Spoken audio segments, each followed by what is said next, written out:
First junction நேயர்களுக்கு வாழ்த்துக்கள்.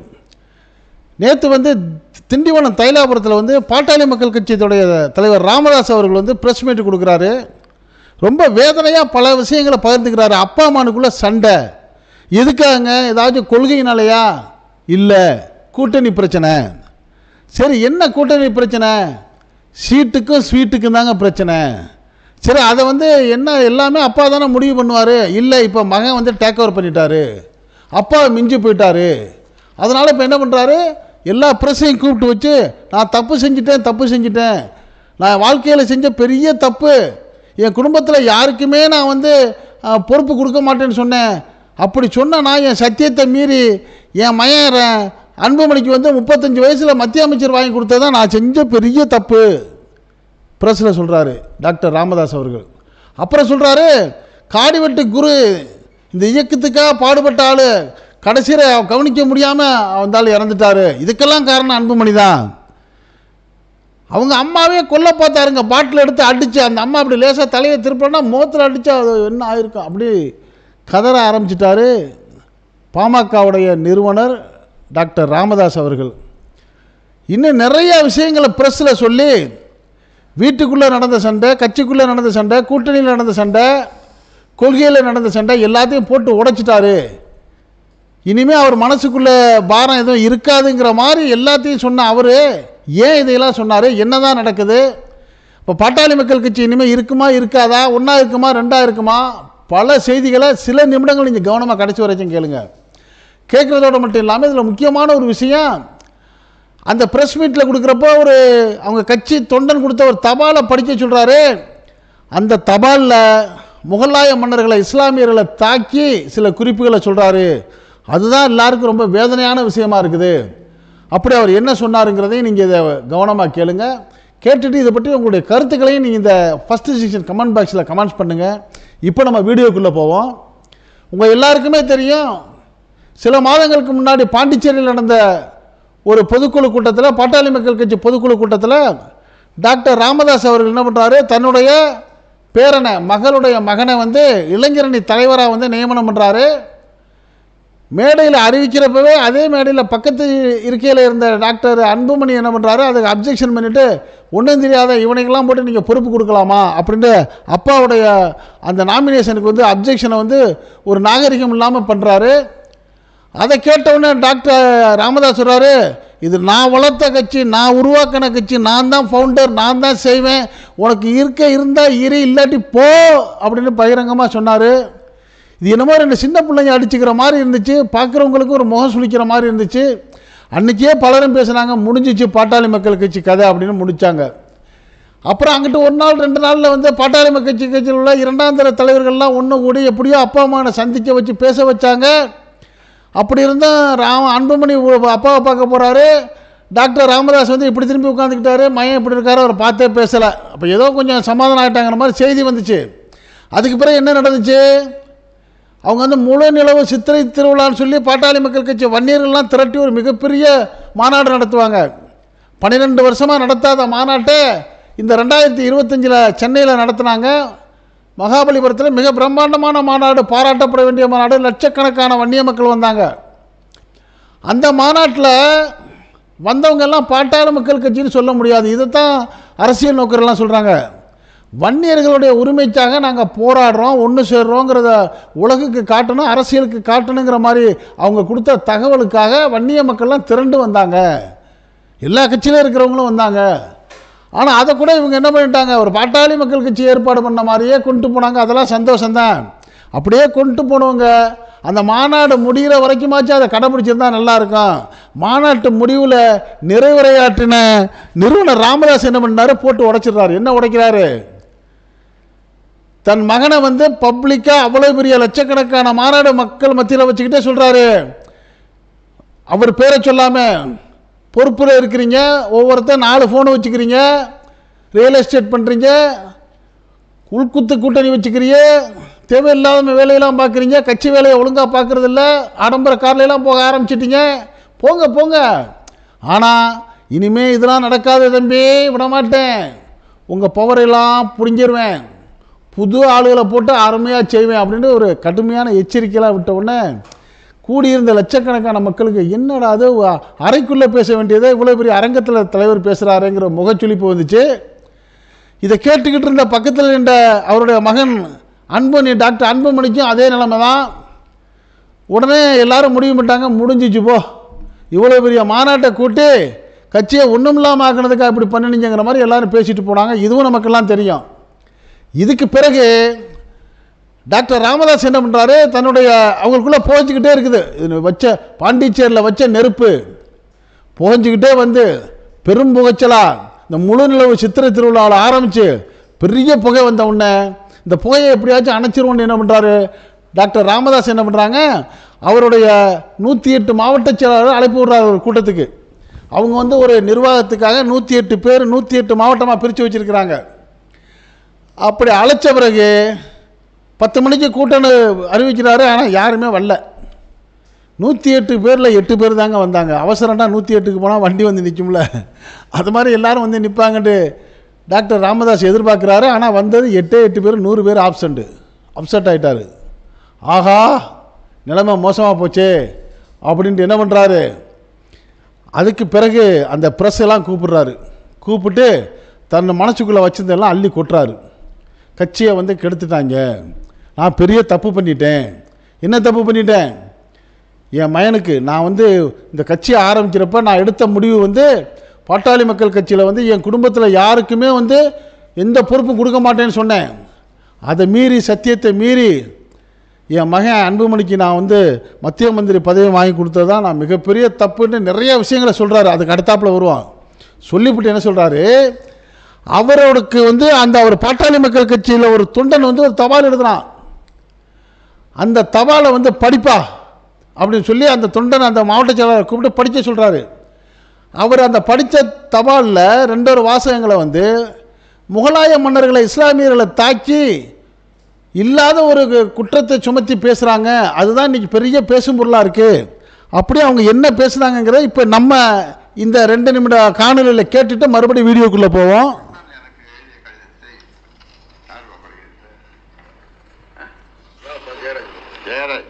மாவட்ட செயலர் படிப்பார். ஒரு தொண்டன் எனக்கு எழுதிய கடிதத்தை அவர் படிப்பார்.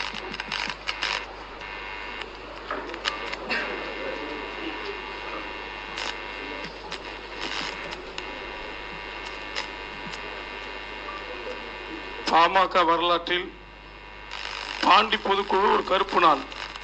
அதை பார்த்த உலகம் முழுவதும் இருந்த வன்னியர்கள் கண்கலங்கினர், நொந்து நூலாகினர், வேதனையில் துடிதுடித்தனர். இப்படியும் நடக்குமா, நடந்த நிகழ்வு உண்மைதானா, யார் செய்தது சரி தவறு என நாம் பார்க்க தேவையில்லை. இதனால்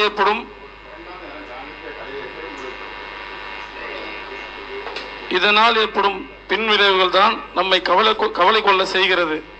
2 கோடி மக்களின் எதிர்காலம்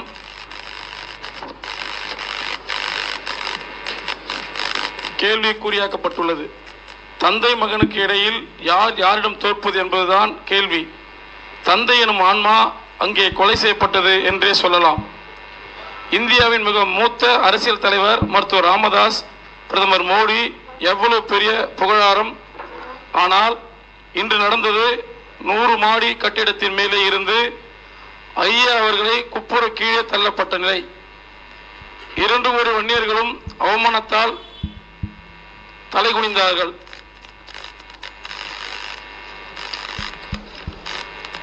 யாருக்காகவும் நாம் ஒரு பக்கம் நின்று வாதாடப் போவதில்லை. ஆனால் நமது பாரத கலாச்சாரம் சொல்லும் செய்திதான் என்ன, நமது இதிகாசங்களும் புராணங்களும் கூறுவது என்ன? முகலாயர்களின் கலாச்சாரம் வேறு. அவர்கள் கலாச்சாரத்தில் பதவிக்காக தந்தையையும்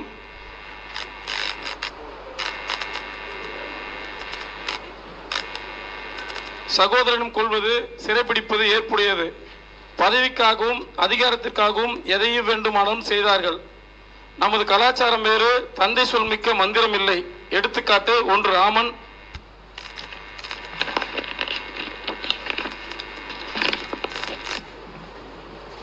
2 பீஷ்மர், 3 பரசுராமன், 4 இந்திரஜித், 5 ராஜேந்திர சோழன். 1 ராமன் தந்தை சொல் கேட்டு 14 ஆண்டுகள் காடு போனார். 2 பீஷ்மர் தந்தைக்காக தன் சுகத்தை கைவிட்டு பிரம்மச்சாரியத்தை கடைசி வரை கடைபிடித்தார். 3 பரசுராமன் தந்தை சொல் கேட்டு தாயையே கொன்று மீட்டார். 4 இந்திரஜித் சாவது உறுதி என தெரிந்தும் ராமனோடு போரிட்டு தந்தைக்காக உயிர் துறந்தார். இப்போ அவர் சொன்னதை நீங்கள் கேட்டிருக்கீங்க. அவர் சொன்ன ஒரு கருத்தை மறுபடியும் சுருக்கமாக உங்களுக்கு புரிகிற மாதிரி சொல்கிறேன். அவர் என்ன சொல்கிறாருன்னா, முகலாய மன்னர்கள் இருக்காங்கல்ல, இஸ்லாமிய மன்னர்கள் 800 வருஷம் இந்த நாட்டை ஆண்ட அந்த முகலாய மன்னர்களுடைய கலாச்சாரமே வேறு. அந்த முகலாய மன்னர் கலாச்சாரத்தில் அவங்க பதவிக்காக என்ன பண்ணுவாங்க, தந்தையை மகன் கொள்வார், மகனை தந்தை கொள்வார், சகோதரனை கொள்ளுவாங்க, சிறைப்பிடிப்பாங்க. இதெல்லாம் அவங்களுக்கு வந்து ஏற்புடையது. யாருக்கு? முகலாய மன்னருக்கு அவங்க கலாச்சாரம் அதான், அதெல்லாம் அவங்களோட ஏற்புடையது. பதவிக்காகவும் அதிகாரத்துக்காகவும் அந்த முகலாயர்கள் இஸ்லாமியர்கள் எதை வேணாலும் செய்வாங்க. ஆனால் நம்ம கலாச்சாரம், யார்? பாட்டாளி மக்கள் கலாச்சாரம் என்னவா? அப்படி இல்லையா? தந்தை சொல்மிக்க மந்திரம் இல்லைங்கிறது தான் நம்ம கலாச்சாரம். அதுக்கு எடுத்துக்காட்டு என்னென்னா, 1 ராமன், 2 பீஷ்மர், 3 பரசுராமன், 4 இந்திரஜித்து, 5 ராஜேந்திர சோழன். அதில் 1 ராமன் வந்து தந்தை சொல்ல கேட்டு 14 வருஷம் வனவாசம் போனார், காட்டுக்கு போனார். 2 பீஷ்மர் வந்து தந்தைக்காக தன் சுகத்தையே கைவிட்டுட்டு பிரம்மச்சாரியத்தை கடைபிடிச்சார். 3 பரசுராமன் வந்து தந்தை சொல்ல கேட்டு அவர் தாயையே கொலை செஞ்சார், கொண்டுட்டார். 4 இந்திரஜித்து வந்து சாகும்போது சாக போகிறோன்னு தெரிஞ்ச ராமனோட போரிட்டு தந்தைக்காக உயிரிழந்தார்.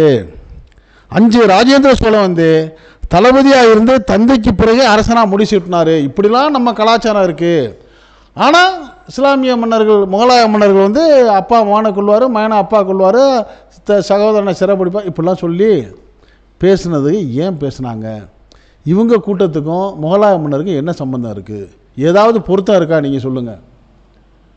இந்த இடத்துல முகலாய மன்னர்களை இழுத்து முகலாய மன்னர்களையும் இஸ்லாமியர்களையும் இழிவாக பேசுகிற மாதிரி ஒரு டாப்பிக்கை வச்சுட்டு இவங்க கொண்டு போனதுக்கு என்ன காரணம்? இப்படி இவங்களை யாரும் பேச சொன்னாங்களா? நீங்கள் பேசுனது சரிதானான்னு நீங்கள் பலரும் வேதனைப்பட்டு கேட்குறாங்க. அந்த வேதனையை தான் நம்ம இந்த காணொலி மூலமாக வெளிப்படுத்துகிறோம். மரியாதைக்குரிய ஐயா டாக்டர் ராமதாஸ் அவர்கள் மேலே நம்மளுக்கு மிகுந்த மரியாதை உண்டு. சமூக நீதி போராளி அவர். தமிழுக்காகவும் மக்களுடைய உரிமைக்காகவும் பெண்களுடைய உரிமைக்காகவும் ரொம்ப அரும்பாடுபட்ட மனுஷன். அதனால் நம்மளுக்கு மாற்று கருத்தே கிடையாது. அப்படிப்பட்டவரை இப்போ என்ன பண்ணுறாரு, அந்த தபாலை கொடுத்து படிங்கிறாரு. படிக்கிறப்பவே அந்த படிக்க போனால் வந்து அப்படியே திணறாரு. ஐயோ, இதில் வந்து முஸ்லீம்களை தாக்குதே, பேசலாமான்னு இப்படி ஒரு செகண்ட் யோசனை பண்ணுறாரு. படி அப்படின்னு சிக்னல் கொடுக்குறாங்க. அப்போ நீங்கள் என்ன பண்ணுறீங்க? உங்களை யாரோ வழி நடத்துகிறாங்களா அப்படிங்கிற ஒரு சந்தேகம். இப்போ நீங்கள் எதுக்கு கூடியிருக்கிறீங்க? அப்பா அம்மையனுக்குள்ளே அடிச்சுக்கிட்டு நம்ம எந்த பக்கம் கூட்டணி போகிறது? அப்பா வந்து பாஜக பக்கம் போகக்கூடாது, அதிமுக பக்கம் போவோங்கிறாரு. மகன் வந்து இல்லை, நான் பாஜக பக்கம் தான் போவேங்கிறாரு. இப்படி 2 பேருக்குள்ள அடிச்சுக்கிட்டது வந்து என்ன கொள்கை ரீதியாவா? கூட்டணிக்காக தான் அடிச்சுக்கிறீங்க. சீட்டுக்கு அடிச்சுக்கிறீங்க, ஸ்வீட்டுக்கு அடிச்சுக்கிறீங்க. இப்படி நீங்கள் அடிச்சுக்கிறதுக்கு இப்போ நீங்கள் அப்பா அம்மையை தானே அடிச்சுக்கிறீங்க. இப்போ நீங்கள் சொன்னதில் என்ன சொல்கிறீங்க? பரசுராமன் வந்து அவங்க அப்பா சொல்ல கேட்ட தாயே கொன்றாருங்கிறீங்க. அப்போ நீங்கள் தான் கொன்னாருன்னு சொல்கிறீங்க. ஆனால் கொல்லாத முகலாயர்களை போய் கொண்டாருன்னு சொல்கிறீங்களா? இது எப்படிங்க நியாயம்? அப்படிங்கிற ஒரு கேள்வியை தான் நம்ம இந்த காணொலி மூலியமாக கேட்குறோம். மரியாதைக்குரிய டாக்டர் ராமதாஸ் அவர்களும் அவருடைய மகன் அன்புமணி அவர்களும் இதை பார்த்தாங்கன்னா இதுக்கு அவங்க விளக்கம் சொல்லணும். டாக்டர் ராமதாஸ் அவர்கள் வந்து ஒரு திட்டமிட்டு இஸ்லாமியர்களையும் முகலாய மன்னர்களையும் தாக்கி பேசுகிறதா எண்ணி பேசியிருந்தா அது தவறு. அவர் வருத்தத்தை தெரிவிக்கணும். இல்லை யதார்த்தமாக இதோடைய பொருள் புரியாமல் பேச விட்டுட்டா, யதார்த்தமாக நடந்துருச்சு, நாங்கள் யாரையும் ஒரு மனசு நோகிறதுக்காக பேசுகிறேன்னு சொல்லி அதோடைய ஒரு வருத்தத்தை தெரிவித்தா சரியாக இருக்குங்கிற ஒரு நல்ல தகவலை நம்ம வந்து பாட்டாளி மக்கள் கட்சி தலைவர் ஐயா டாக்டர் ராமதாஸ் ஐயாவுக்கு சொல்லிவிட்டு, இப்போ வந்து இவங்க சொன்னது சரியா அப்படிங்கிறத நம்ம கொஞ்சம் 2 நிகழ்ச்சிகளை வச்சு ஆராய்ச்சிட்டு நம்ம அப்புறம் இந்த வீடியோவை நிறைவு செய்வோம். அந்த தபாலில் என்ன சொல்கிறாங்க? முகலாய மன்னருடைய கலாச்சாரமே வந்து அப்பா மயனை கொள்வது, மயன் அப்பாவை கொள்வது, அண்ணன் தம்பியை கொள்வது, சிறைப்பிடிக்க, அதெல்லாம் கிடையாதுங்க. எப்படி கிடையாது? 800 வருஷம் இந்த நாட்டை ஆண்டாங்கல்ல இந்த மன்னர்கள், இஸ்லாமிய மன்னர்கள். அவங்க நினச்சிருந்தா இந்த ஒட்டுமொத்த நாட்டையுமே ஒரு இந்து நாடாக்கியிருக்கலாமே. அப்படி அவங்க செய்யலையே. எல்லாம் அவங்கவுங்க மதம் அவங்கவுங்களுக்கு உயரியது, அதைப்படி நடங்கன்னு தானே சொன்னாங்க. அதுக்கு உதாரணத்துக்கு ஒரு 2 மன்னரை சொல்லுவோமே. அவுரங்கசீப் எடுத்துக்குவோம். மிக பிரம்மாண்டமான ஏகோபத்திய பல நாடுகளை அடக்கி ஆண்ட ஒரு பேரரசர், மிக எளிமையான மனுஷன். அப்படிப்பட்ட பேரரசர் வந்து அரசு கஜானாவில் தனக்கு இப்போ வாகனம் போகணும், பயணம் போகணும், பல கோடி ரூபாயில் வாகனங்களை வாங்கி வச்சுக்கல. பெரிய பெரிய மங்கைகளையும் நங்கைகளையும் வச்சுக்கிட்டு உல்லாச வாழ்க்கை வாழலை. அவர் தான் சாப்பிட்றதுக்கு என்ன பண்ணார்? தொப்பி தச்சார் கையால், சில உடுப்புகள் தச்சு அதை விற்று அந்த வருமானத்தில் தான் அவர் வாழ்ந்தார், சாப்பிட்டார். அவருடைய கொள்கை என்னவாக இருந்துச்சு? அரசு காசுங்கிறது பொது காசு, அதை நம்ம எடுத்து சாப்பிடக்கூடாதுன்னு எளிமையாக வாழ்ந்த மனுஷன் தான் அந்த அவுரங்கசீப். அந்த அவுரங்கசீப் என்ன பண்ணுறாரு? பல நாடுகளுக்கும் பயணம் போவார். அப்படி அவருடைய படைப்பட்டாளத்தோட ஒரு நாட்டிலேருந்து இன்னொரு நாட்டுக்கு போகிறப்ப இரவு நேரம் வருது, ஒரு இடத்துல முகாமிட்டு தங்க வேண்டியது இருக்குது. அப்படி தங்கக்கூடிய இடத்துல பக்கத்தில் தான் அயோத்தி இருக்குது. இங்கே வந்து தங்கிட்டாருங்கிறத கேள்விப்பட்ட உடனே அந்த பகுதியில் உள்ள குறுநில மன்னர்கள்லாம் என்ன பண்ணுறாங்க? ஒரு பெரிய பேரரசர் வந்தாலும் அவரை சந்திக்கிறது மரியாதை நிமித்தமாக சந்திக்கணும்ல, எல்லாரும் என்ன பண்ணுறாங்க? சந்திக்க வர்றவங்களாம் அந்த குறுநில மன்னர்களும் அவங்க ராணிகளும் வந்து சந்திக்கிறாங்க. மரியாதை நிமித்தம் சந்திச்சுட்டு என்ன பண்ணுறாங்க? அந்த பக்கத்தில் இருக்கிற காசியில் இருக்கிற அந்த அயோத்தியில் இருக்கிற காசி விஸ்வநாதர் கோயிலுக்கு போகிறாங்க. போய் சாமி கும்பிட்டு திருப்பி இந்த வழியாக வர்றாங்க. மன்னர்கிட்ட விடைபெற்று போகிறப்ப எல்லா மன்னரும் வந்துட்டாங்க, ராணிகளும் வந்துட்டாங்க. ஒரே ஒரு ராணி மட்டும் வரல. அவங்கள தேடி பார்க்குறாங்க, வரல. இங்கே பாடு பார்க்குறாங்க, வரல. திருப்பி கவுண்ட் பண்ணி பார்க்குறாங்க, அந்த ராணியை காணோம். அந்த ஊர் மூலம் எங்கே போனாங்களோ அந்த ஊர் பூரா பார்க்குறாங்க, இது இல்லை. இங்கே தானே வந்தாங்க, கோயிலுக்கு தானே சாமி கும்பிட வந்தாங்க, நம்ம கூட தானே வந்தாங்கன்னு சொல்லி அந்த கோயிலுக்குள்ளே ஆராய்ஞ்சு பல இடங்களில் பார்க்குறாங்க. அங்கே அந்த ராணி அந்த கோவிலுடைய மூலஸ்தானம், கற்பகிரகம் இருக்குங்களா மூலஸ்தானம், அது கீழே வந்து ஒரு ரகசிய அறை இருக்குதுங்க, பாதாள அறை. அந்த அறையில் வந்து அலங்கோலமாக செதஞ்சு கிடக்கிறாங்க, மயக்க நிலையில் பாதிக்கப்பட்டு அப்படியே அவங்களால செயலிழந்து போய் கிடக்கிறாங்கன்னா உசுர் இருக்கு. கண்டுபிடிச்சிட்டாங்க. ஐயோ ராணி இங்கே கிடக்கிறாங்களே, என்னம்மா ஆச்சு உங்களுக்குன்னு கேட்குறப்ப அந்த ராணி சொல்கிறாங்க, நான் சாமி கும்பிடத்தான் அந்த கோயிலுக்கு வந்தேன். இந்த கோயிலில் இந்த பூசாரி என்னை வந்து பலவந்தமாக என்னை வந்து இந்த மாதிரி என்னை தூக்கிட்டு வந்து இந்த மாதிரி கேவலப்படுத்தி தான் என் உசுரும் போச்சு, வாழ்க்கையும் போச்சு, எல்லாம் வந்து அழுக ஆரம்பிச்சிட்டாங்க. வாயில் சொல்ல முடியாத ஒரு கேவலம் எங்கே நடக்குது? காசி விஸ்வநாதர் கோவில் மூலஸ்தான கருவறைக்கு கீழே நடக்குது. உடனே அந்த எந்த பூசாரி அந்த ராணியை வந்து இந்த மாதிரி பாலியல் தொந்தரவு பலாத்காரம் பண்ணானோ அவனை பிடிச்சி விசாரிக்கிறாங்க. அவனும் தன்னுடைய குற்றத்தை ஒத்துக்கிறான். அவனுக்கு தண்டனை அதெல்லாம் ஒரு பக்கம் இருக்கட்டும். அப்போ என்ன பண்ணுறாங்க? அந்த குறுநில மன்னர்லாம் இந்து மன்னர்கள், யாருமே இஸ்லாமியர்கள் அல்ல.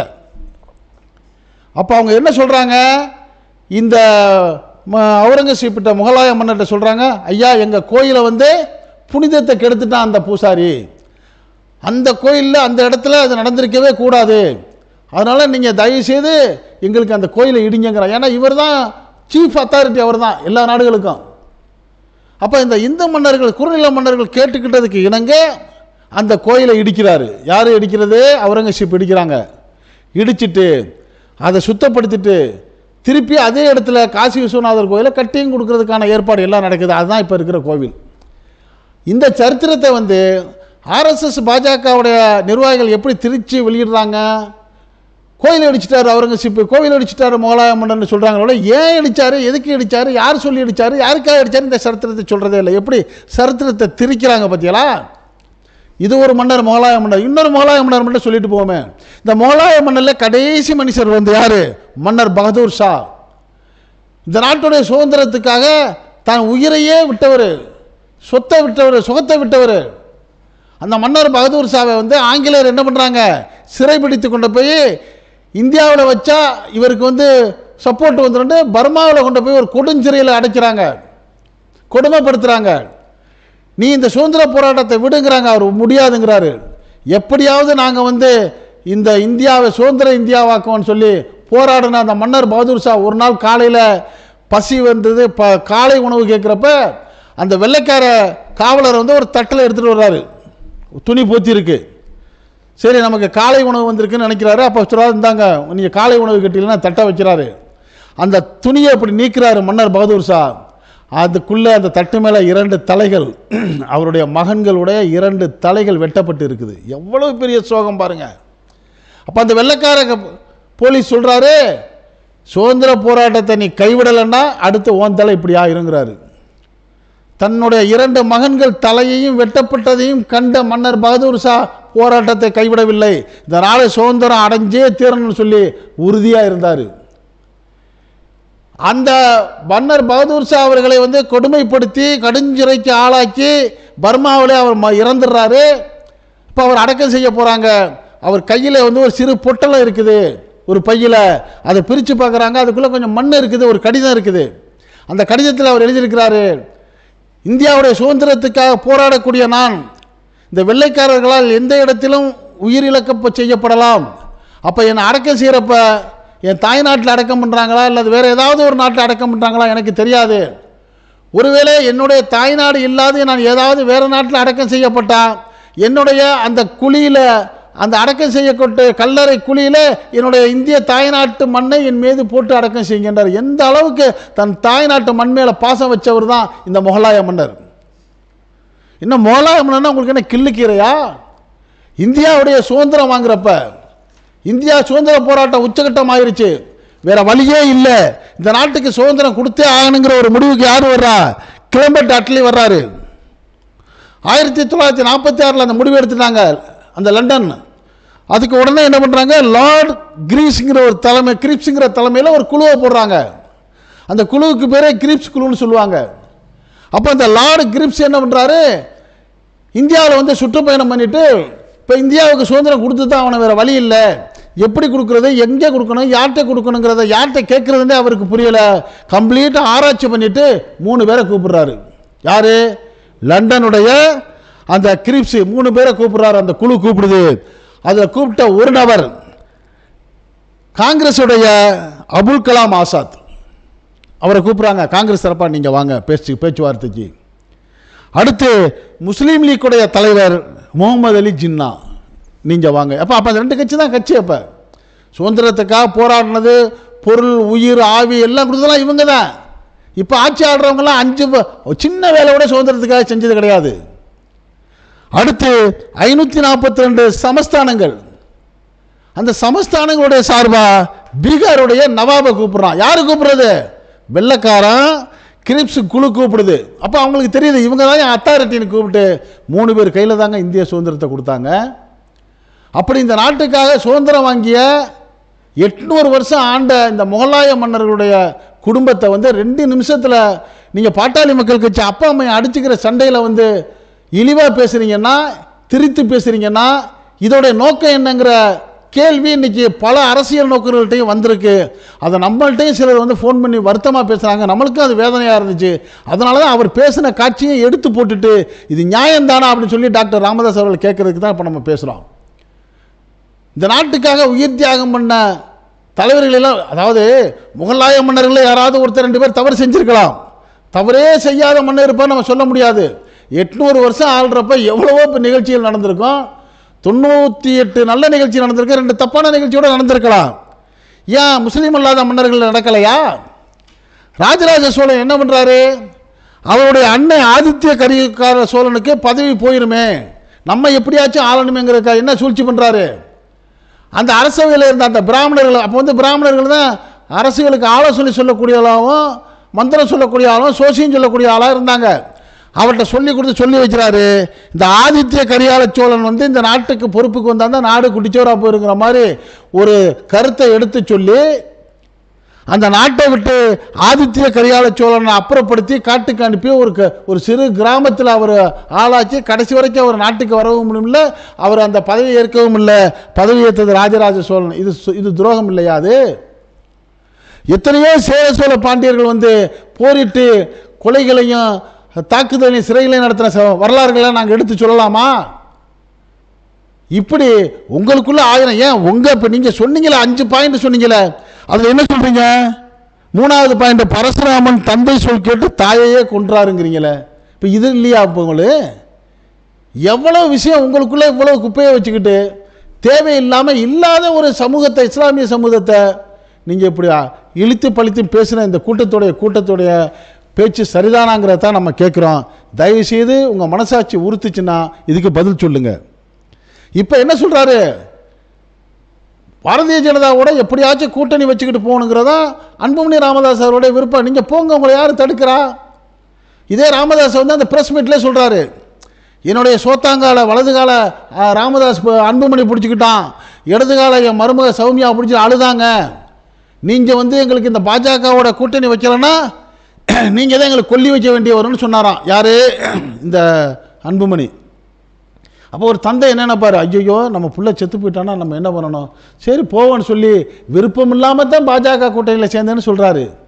நான் செஞ்ச தப்பில் அது ஒரு பெரிய தப்பு. ரெண்டாவது தப்பு தான், என் குடும்பத்தில் யாருக்குமே நான் பதவி கொடுக்க மாட்டேன்னு சொன்னேன். நான் செஞ்ச சத்தியத்தை மீறி அன்புமணிக்கு மத்திய அமைச்சர் பதவி கொடுத்தேன். அவர் செஞ்ச விவரங்கள்லாம் நிறைய விவரணம் பண்ணுறாரு.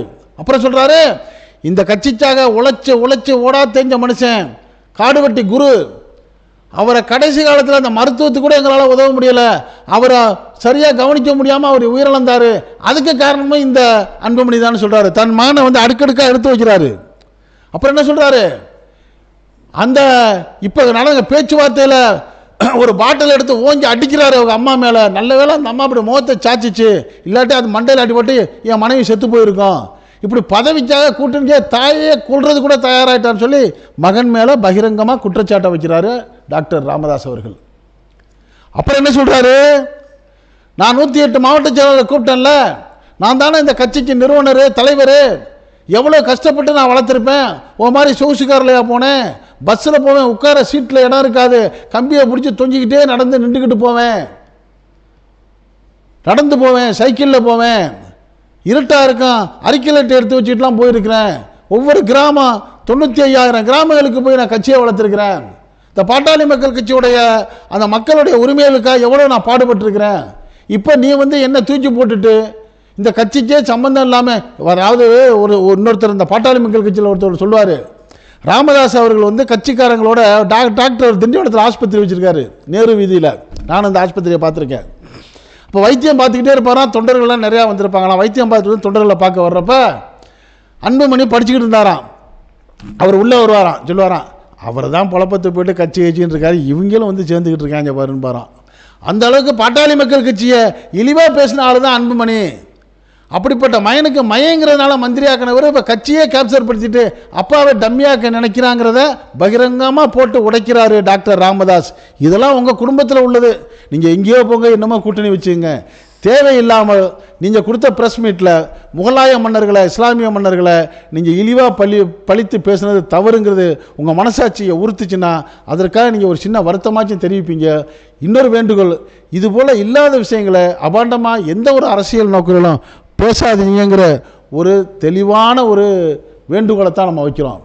இப்போ அதையும் மீறி என்ன பண்ணிட்டாரு, நேற்று அன்புமணி அவர்கள் வந்து அவர் ஒரு தனி பொதுக்குழுவை கூட்டி அவர் நியமனம் பண்ணால் அந்த மாவட்ட நிர்வாகிகள், இப்போ இருக்கிற ஆள்லாம் பார்த்தா எல்லாம் அந்த 30 வயசு கீழே இருக்கிறவங்களாம் இருப்பாங்க, ஏற்கனவே 45 வருஷமாக அந்த கட்சியில் பாடுபட்டவங்களாம் இல்லை, அவங்களெல்லாம் கூப்பிட்டு புது கார்டு கொடுக்குறாரு, உறுப்பினர் கார்டு கொடுத்து முகப்பில் மட்டும் அப்பா படத்தை போட்டிருக்காரு, அந்த பக்கம் அவர் படத்தை போட்டுட்டு என்ன சொல்கிறாரு, டாக்டர் ஐயா வழியில் நம்ம இனிமேல் சுதந்திரமாக கட்சியை நடத்துவோம், நான் தான் இனிமேல் தலைவருங்கிற மாதிரி.